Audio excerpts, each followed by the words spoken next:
तासीर में बेहद ठंडा बहुत ही मज़ेदार इमली आलू बुखारे का शरबत। अस्सलाम वालेकुम। तो जैसे ही गर्मियाँ शुरू हो जाती हैं तो क्या होता है, गर्मी बहुत ज़्यादा लग रही होती है। उसके लिए हमारा दिल चाहता है कि हमारे पास सिर्फ ठंडी ठंडी चीज़ें खाने के लिए मौजूद हों। तो आज हम बनाने जा रहे हैं तासीर में बेहद ठंडा बहुत ही मज़ेदार आलू बुखारे और इमली का शरबत। इसको बनाना बहुत ही आसान है और सबसे अच्छी बात यह है कि आप इस शरबत को बनाकर 4 से 5 दिन के लिए इसको फ्रिज में सेव भी कर सकते हैं। तो वीडियो जो है आप लोगों ने शुरू से लेकर आखिर तक देखनी है। तो चले जी रेसिपी को स्टार्ट करते हैं। तो यहाँ पे मैंने इमली और आलू बुखारा दोनों ले लिए है। तो सबसे पहले मैं आपको इमली दिखा देती हूँ। अच्छा, इमली यहाँ पे मैंने ले ली है 200 ग्राम। जितनी इमली लेंगे उतनी क्वांटिटी में आपने आलू बुखारा लेना है। अच्छा, इमली जब लें तो आप कोशिश कीजिएगा इमली बिल्कुल फ्रेश होनी चाहिए। ब्लैक वाली आपने इमली तो बिल्कुल भी नहीं लेनी। अगर आप काली इमली लेंगे जो बहुत पुरानी होती है, बासी होती है, उससे शरबत का कलर भी ख़राब होता है और फिर शरबत का जायका भी अच्छा नहीं आता। यहाँ पे मैंने देखें आलू बुखारा ले लें, ये भी मैंने 200 ग्राम ले लिया। आलू बुखारा भी आपने फ्रेश लेना है, शाइनिंग वाला लेना है। अब चूल्हे पे एक पैन रखेंगे और सबसे पहले इसमें मैंने ऐड कर दिया आलू बुखारा, साथ ही इसके अंदर इमली भी डाल देंगे। अब हमने क्या करना है, इन दोनों चीज़ों को बॉईल करना है। तो उसके लिए अब क्या करेंगे, इसके अंदर हम डालेंगे पानी। तकरीबन 1 लीटर पानी जो है आपने इसके अंदर डाल देना है। पानी डालने के बाद क्या करेंगे, एक दफ़ा चम्मच की मदद से इन तमाम चीज़ों को आपने खोल लेना है। ख़ास तौर पे इमली जो है वो आपस में चिपकी भी होती है, चम्मच की मदद से आपने इसको खोल लेना है। एक दफ़ा क्या करेंगे, इन दोनों चीज़ों को हमने चम्मच की मदद से आराम से इसको मिक्स करना है। और यहाँ पे देखें दोनों चीज़ों को हमने अच्छे तरीके से मिक्स कर दिया। इसके बाद क्या करेंगे, हम पैन का ढक्कन जो है इसको बंद कर देंगे और इसको हल्की दम वाली आंच पे हम छोड़ देंगे 25 से 30 मिनट के लिए, ताकि इमली आलू बुखारा जो है वो सॉफ्ट हो जाए।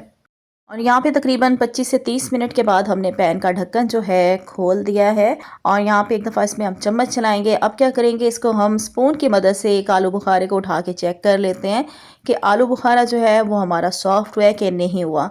इमली बहुत जल्दी सॉफ्ट हो जाती है, लेकिन आलू बुखारे को थोड़ा टाइम लगता है सॉफ्ट होने में।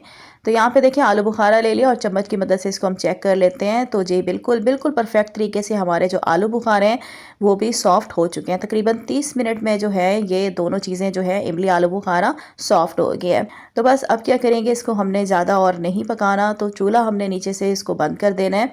और अब क्या करेंगे, इस मिक्सचर को हम चूल्हे से नीचे उतार के आपने इसको रूम टेम्परेचर पे जो है इसको आपने ठंडा कर लेना है। ठंडा करके फिर मैं आपको दिखाती हूँ। और यहाँ पे देखें ये दोनों चीज़ें जो हैं हमारे रूम टेम्परेचर पे हमने इसको छोड़ दिया था, ठंडी हो चुकी है। अब ये जो है मिक्सचर बहुत ज़्यादा थिक हो चुका है। तो इसमें मैंने तकरीबन 1 गिलास भर के जो है पानी ऐड कर दिया है। एक दफ़ा क्या करेंगे, पानी को अच्छे तरीके से हम मिक्स करेंगे। मिक्स करने के बाद अब आपने हाथों की मदद से इसको अच्छे तरीके से मैश करना है। आलू बुखारे को और इमली को जैसे ही मैश करेंगे तो इनके जो छिलके हैं ना वो ऊपर से उतर जाएंगे और तमाम जो इसका जो गूदा है वो हमारा जो है वो सारा निकल जाएगा।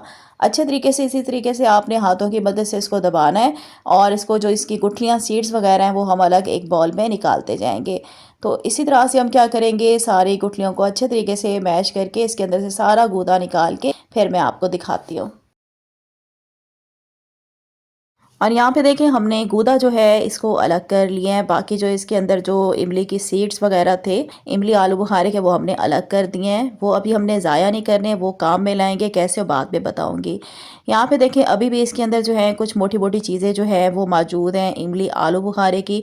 हमें बिल्कुल स्मूथ मिक्सचर चाहिए, उसको हम कैसे बनाएंगे वो मैं अभी आपको बताती हूँ। पहले ये देखें इमली के जो सीड्स वगैरह थे आलू बुखारे के वो हमने अलग रख दिए हैं। इसको अभी हमने वेस्ट नहीं करना, अभी मैं आपको बताऊँगी इसका क्या करना है। अब यहाँ पे हमने क्या करना है, एक बारीक छलनी लेनी है और इसके अंदर ये जो हमने गूदा बना के रखा था इसको हम मज़ीद छानेंगे। इसको अच्छे तरीके से छान लेंगे क्योंकि अभी भी इसके अंदर जो गूदे के अंदर जो है वो मोटी मोटी चीज़ें जो हैं इमली आलू बुखारे की मौजूद हैं। हमें जो है बिल्कुल स्मूथ सिल्की जो है वो हमें पल्प चाहिए। तो इसको इसी तरीके से हम क्या करेंगे, थोड़ा थोड़ा जो हम गूदा है वो इसमें डालते जाएंगे और चम्मच की मदद से इस तरीके से हिलाते जाएंगे तो बिल्कुल स्मूथ जो पल्प है वो हमें मिल जाएगा। अच्छा, इसी स्टेज पे क्या करते हैं कुछ लोग जो है इसको डायरेक्ट जो है ब्लेंडर में ब्लेंड कर लेते हैं। इससे क्या होता है, जो इमली के मोटे मोटे छिलके होते हैं, आलू बुखारे के जो जाले होते हैं वो जो है ब्लेंड हो जाते हैं। इस तरह से क्या होता है वो शरबत जो है पीने का फिर मज़ा नहीं आता, जायका ख़राब होता है। अच्छा ये देखें, इसी तरीके से हम क्या करेंगे, इसका पल्प जो है हमने निकाल लेना है। देखें बिल्कुल स्मूथ पल्प हमें मिल चुका है। इसी तरह से सारा जितना भी गूदा है उसको हम छान लेंगे, उसके बाद फिर मैं आपको दिखाती हूँ। और यहाँ पर अगर आपको मेरी ज़रा सी भी मेहनत पसंद आ रही है तो जल्दी से मेरे चैनल को सब्सक्राइब कर दें, और वीडियो अच्छी लग रही है वीडियो को लाइक कर दें, और इस रेसिपी को आपने ज़्यादा से ज़्यादा शेयर भी करना है अपने फ्रेंड्स और फैमिली मेम्बर्स के साथ। इस शरबत को बनाने में, इस प्रोसीजर को करने में थोड़ा बहुत टाइम लगता है, लेकिन अगर आप चाहते हैं कि आपको एक बेहतरीन मज़ेदार सिल्की स्मूथ शरबत चाहिए तो फिर आप इसी मेथड से बनाइएगा। और यहाँ पे देखें बिल्कुल सिल्की स्मूथ जो पल्प है उसको हमने अलग कर लिया है। इसके बाद भी अब क्या करना है, जो हमने गुठलियाँ वगैरह अलग की थी आलू बुखारे और इमली की, उसको अभी हम ज़ाया नहीं करेंगे, इसको भी एक छल्ली में डालेंगे और मज़ीद इसके ऊपर हम थोड़ा सा पानी डालेंगे। पानी डालने के बाद इसको अच्छे तरीके से आपने हाथों से गुठलियों को प्रेस कर लेना है, ताकि इसके अंदर से जितना भी सारा पल्प है वो अच्छे तरीके से निकल जाए। हमने जो ये चीज़ें हैं इनको हमने ज़ाया नहीं करनी। कोशिश कीजिएगा कि हर चीज़ जो है उसको अच्छे तरीके से साफ़ सुथरे तरीके से हम बनाएं।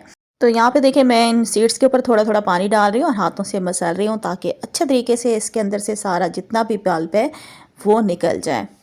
और यहाँ पे देखिए हमने सीड्स के अंदर से सारा पल्प बहुत अच्छे तरीके से निकाल लिया है। और अब क्या करेंगे, इसको हम हटा देते हैं। और यहाँ पे देखिए हमने सारा जो पल्प है आलू बुखारे इमली का वो हमने निकाल लिया है। इसके अंदर आप देख सकते हैं किसी किस्म का कोई भी आपको गंद, छिलका वगैरह, गुठलियाँ नज़र नहीं आ रही होंगी। चूल्हे पे रखेंगे पैन, और इसके अंदर सारा जितना भी पल्प है वो हम इसके अंदर डाल देंगे। अच्छा, आंच मैंने मीडियम नीचे रखी हुई है। अब इसके अंदर हम ऐड करेंगे चीनी। तकरीबन मैंने इसमें 2 कप भर के इसमें चीनी ऐड कर दी है। चीनी को क्या करेंगे, एक दफ़ा मिक्स करेंगे। उससे पहले इसमें कुछ चीज़ें ऐड करूँगी। भुना हुआ कुटा हुआ ज़ीरा इसमें डाल दिया 1 टीस्पून, और साथ ही इसके अंदर मैं नमक ऐड कर रही हूँ 1/2 टीस्पून। अगर आपके पास काला नमक है वो भी इसमें डाल सकते हैं, तकरीबन 1/4 टीस्पून जितना इसमें डाल दीजिएगा। मेरे पास नहीं था, मैं इसमें नहीं डाल रही। अगर नहीं है काला नमक तब भी ये शरबत आपका बन जाएगा बहुत ही मज़ेदार। ज़रूरी नहीं है कि काला नमक ही इसमें डालना है। और यहाँ पे चीनी जो है अच्छे तरीके से हमने इसको मिक्स कर दिया। अब क्या करेंगे, इसको हमने पकाना है। तब तक पकाएंगे जब तक कि इस मिक्सचर के अंदर हल्की हल्की थिकनेस ना आनी शुरू हो जाए। तकरीबन इसको पकाने में 15 से 20 मिनट भी लग सकते हैं। मीडियम आंच पे इसको पकाएंगे। अच्छा, यहाँ पे मैंने जो पैन है वो चेंज कर लिया, क्योंकि जो पहला पैन था वो थोड़ा छोटा मुझे लग रहा था। अब यहाँ पे इसको हम लगातार जो है इसको हमने पकाना है मीडियम आंच पे, जब तक कि इसके अंदर जो है गाढ़ापन ना आना शुरू हो जाए। अच्छा, इसकी थिकनेस आपने वैसे ही रखनी है जिस तरह से लाल शरबत जो हमारे घरों में मौजूद होता है, जो कि गर्मियों में शरबत बहुत ही ज़्यादा शौक से पिया जाता है, बिल्कुल वैसी ही थिकनेस आपने इस शरबत की रखनी होगी। तो अच्छा, यहाँ पे इसको जैसे ही हम इसको पकाते जाएंगे तो इसके ऊपर जो एक झाग आनी शुरू हो जाएगी। इसको आपने निकाल के ज़ाया कर देना है, क्योंकि ये ऊपर जो होता है हल्का हल्का गंद होता है। इसको हम निकालते जाएंगे चम्मच की मदद से, जिस तरीके से आप देख रहे हैं। तो यहाँ पे इसको हम लगातार चम्मच चलाते हुए इसको पकाएंगे, जब तक पकाएंगे कि जब तक कि शरबत गाढ़ा होना ना शुरू हो जाए। अच्छा, इसकी थिकनेस मैंने आपको बता दी है। और यहाँ पे देखिए शरबत जो है वो गाढ़ा होना शुरू हो गया। इसको आपने जो है बहुत ज़्यादा थिक करके चूल्हे से नहीं उतारना, क्योंकि जब चूल्हे से हम इसे नीचे उतारेंगे तो रखे रखे भी ये शरबत गाढ़ा होगा। और यहाँ पे देखिए शरबत को पकाते हुए तकरीबन 15 से 20 मिनट हो चुके हैं। यहाँ पे शरबत जो है हमारा गाढ़ा होना शुरू हो गया। इसको बहुत ज़्यादा गाढ़ा मैं नीचे नहीं उतारूंगी, बस इतना ही इसकी थिकनेस होनी चाहिए जितनी आपको मैं दिखा रही हूँ। चूल्हा हम बंद कर देंगे, और इस शरबत को हम चूल्हे से नीचे उतार के इसको रूम टेम्परेचर पे अच्छे तरीके से इसको हम ठंडा कर लेते हैं। और यहाँ पे देखें इसको रखे हुए तकरीबन आधा घंटा हो चुका है, और मज़ीद रखे रखे भी ये पल्प मज़ीद गाढ़ा हो गया है। और इसकी थिकनेस मैं आपको दिखा देती हूँ। देखिए थिकनेस बिल्कुल सेम वैसी है जैसे वो लाल शरबत की होती है, जो रेगुलर हमारे घरों में बनाया जाता है, बहुत ही शौक से पिया जाता है। अब मैं आपको बताऊंगी इस शरबत को किस तरीके से आप स्टोर कर सकते हैं। आप इसको किसी भी शीशे की बॉटल में आप इसको डाल के, सारा डाल के अच्छे तरीके से इसका ढक्कन बंद करके आप इसको फ्रिज में रख दें।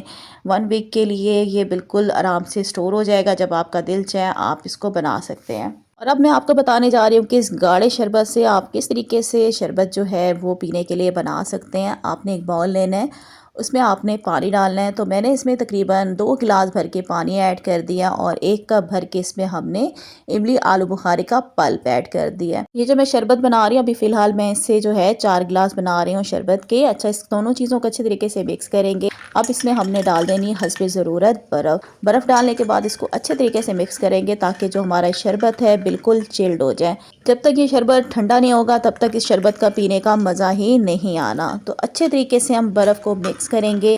बर्फ़ मिक्स करने के बाद अब क्या करते हैं, इस मज़ेदार से शरबत को जल्दी से निकाल लेते हैं हम ग्लासेस में।